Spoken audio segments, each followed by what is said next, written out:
I'm at the stage of my life where my parents are facing health issues, and I'm getting a little older and realizing that life is no rehearsal. So it's really about the idea that we shouldn't really be shoving things under the rug. We need to embrace life. Even though the sentiment seems dark, I decided to focus on the joyful aspect of this and how life should be approached. And so the album is very upbeat and very joyful, and probably the most authentic album that I've made so far.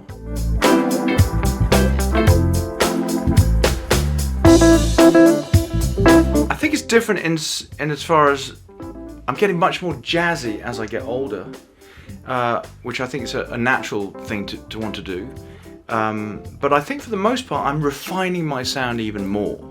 I think over the years I've hit upon this thing that I do that I can't actually get away from now.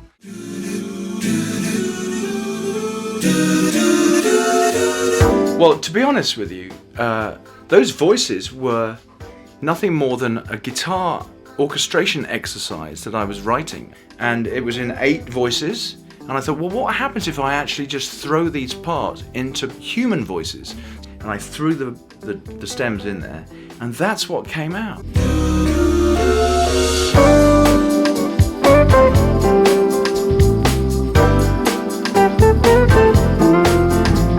That's mostly thanks to my very talented director, David Beeler, who had this video concept of good feelings and heartwarming joy and all that good stuff. So we went down to Venice Beach, and David had an actor friend called Ashley, and we put her on a bike, we got her flowers, and she started handing out flowers to the people on Venice Beach, and we just captured their reactions, and it was a joy.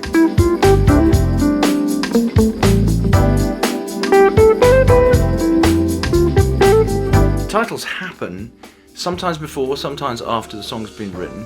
I take titles quite seriously. I think as instrumentalists we need to try a little bit harder, because we're not actually singing any lyrics. When you write a song, the lyrics literally tell you what the song's called, but we don't have that.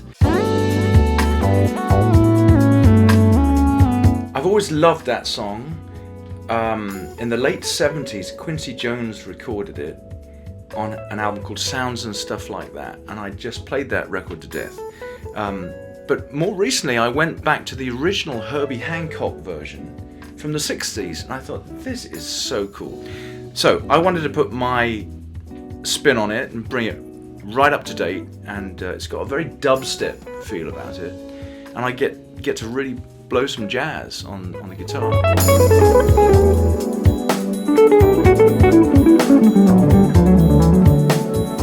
I purchased a new synthesizer last year, and as soon as I got it out of the box, I played a patch on the synth, and it was that sound.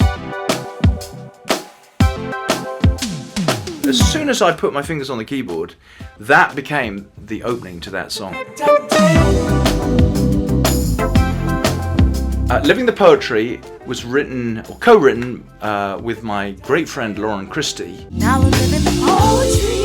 I wanted to feature this fantastic singer, Vanessa Haynes. So I got together with Lauren, we wrote this song, and I went over to London and recorded Vanessa, and it just came out so great. You're never gonna take this smile. I'm living the poem. I've got a couple of favourite tracks on this record. There's a track called Another Train, which is a very sort of ethereal, sentimental track. I'm playing the nylon string guitar, and I'm a sucker for ballads and the sensitive side. There's another track called Out of the Blue.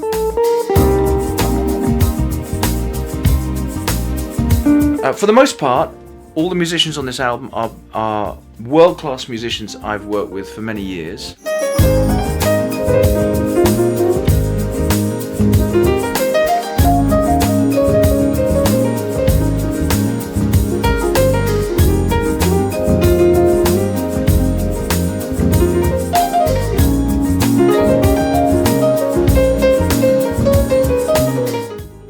available on iTunes, Amazon.com, my personal website, chrisstandring.com, and all online streaming media.